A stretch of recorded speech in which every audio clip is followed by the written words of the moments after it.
बिस्मिल्लाहिर्रहमानिर्रहीम, अस्सलाम वालेकुम। आप देख रहे हैं आहट न्यूज़ चैनल और मैं हूं आपका मेज़बान इरफान इम्तियाज़। पाकिस्तान के दार खिलाफा इस्लामाबाद के मुख्तलिफ सेक्टर्स के रहायशियों को इस वक्त पानी की शदीद किल्लत का सामना हो चुका है।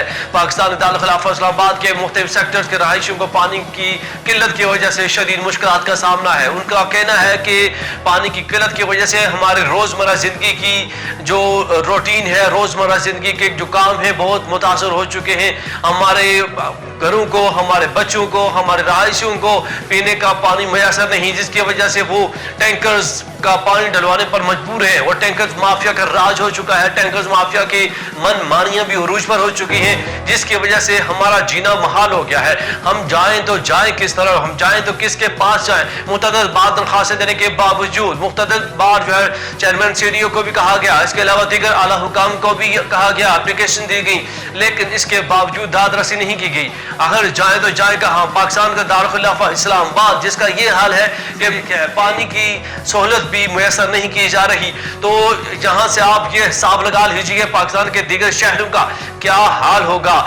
एक दारुल खिलाफा, पाकिस्तान के जो दारुल खिलाफा है इस्लामाबाद, जिसकी तरफ पूरे पाकिस्तान की नजरें होती हैं, और फिर तमाम अपने काम जो है वो बर्बाद करवाने के लिए, क्योंकि इंतजामिया या मुंतजमीन इस्लामाबाद में बैठे होते हैं, तो इनकी जानब नजरें होती हैं, उनकी जानब पूरे पाकिस्तान की नजरें होती हैं। तो पाकिस्तान का दारुल खिलाफा इस्लामाबाद के अपने मसाइल अगर खत्म नहीं हो पाएंगे तो बाकी शहरों के मसाइल कैसे खत्म हो पाएंगे। अवाम का आज बरोज इतवार शाहराए आम पर एहतजाज किया गया, एहतजाजी रैली निकाली गई, इंतजामिया के खिलाफ नारेबाजी की गई, और फिर चेयरमैन सीडीए के खिलाफ भी बातें की गई, उनको भी नारों का निशाना बनाया गया, तनकीद का निशाना बनाया गया। उनकी जानब से उनका कहना था यह कि हमारी तरफ से मुतअद्दिद बार चेयरमैन सीडीए और दीगर आला मुंतजमीन को दरखास्तें दी गई, लेकिन इसके बावजूद हमारी दाद रसी नहीं की गई। हमारी एप्लीकेशन देने के बावजूद हमें पानी जैसी बुनियादी सहूलत से महरूम रखा जा रहा है।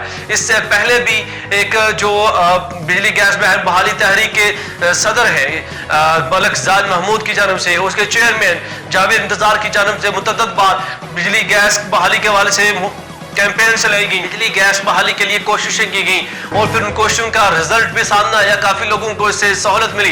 अब उनका कहना था कि आज बरोज इतवार उनकी सरकर्दगी में H13 के मुकाम पर और G13 के रहायशियों ने मिलके और 2-3 सेक्टर्स के रहायशियों ने मिलके ये एहतजाज किया G13 के मुकाम पर, G13 के मुकाम पर, और फिर शाहराए आम को भी बंद करने की धमकी दी गई। उन्होंने कहा अगर ये हमारे मुतालबात पूरे ना किए गए और पानी की बुनियादी सहूलत ना मुयसर की गई तो यकीनन हम मजबूर हो जाएंगे कि नेक्स्ट हमारा लाइहमल यही होगा, हम शाहराए आम पर और कश्मीर हाईवे को बंद करने पर मजबूर हो जाएंगे। ये मुलाहिजा कीजिए आज की वीडियो, जिसमें चेयरमैन पानी बिजली गैस बहाली तहरीक जावेद इंतजार की जानब से और मलिक जाहिद की जानब से क्या क्या बातें सामने आई और इनका क्या लाइहमल सामने आया।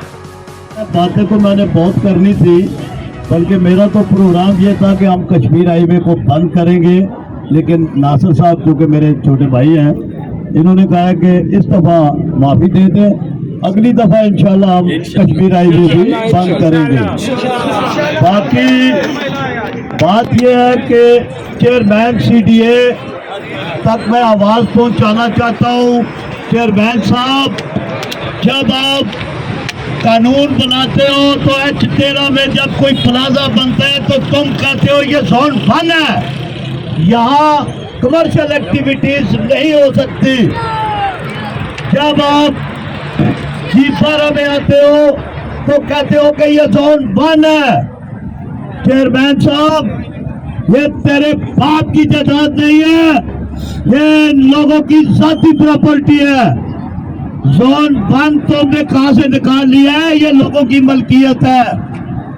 और याद रखना, मैं उस बिजली गैस पानी बहाली तहरीक का सदर हूं जिसने तुमसे बिजली के मीटर भी ओपन करवाए हैं, और मैं इंशाल्लाह जावेद इंतजार साहब की क़यादत में और अपने जितने अहदेदारान हैं, शेर आजम खान गिलगिती साहब, राना आकिब साहब, सादक कुरैशी साहब, सरदार नजीर साहब और मेरे जनरल सेक्रेटरी मलिक औरंगजेब साहब की क़यादत में मैं आपसे वादा करता हूं कि ये पानी का मसला मैं उसी तरह हल कराऊंगा जिस तरह मैंने बिजली का मसला हल करवाया है।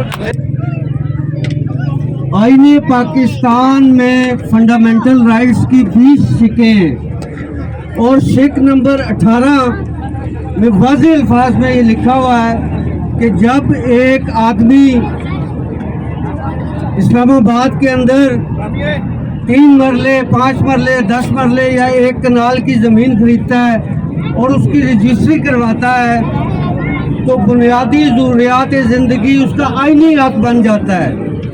आज मैं यहाँ सुप्रीम कोर्ट से भी ये पूछना चाहता हूँ कि इस्लामाबाद के मुज़ाफ़ाती इलाकों में लोगों को उनका आईनी हक नहीं मिल रहा तो वो सट्टू पी के क्यों सोई हुई है।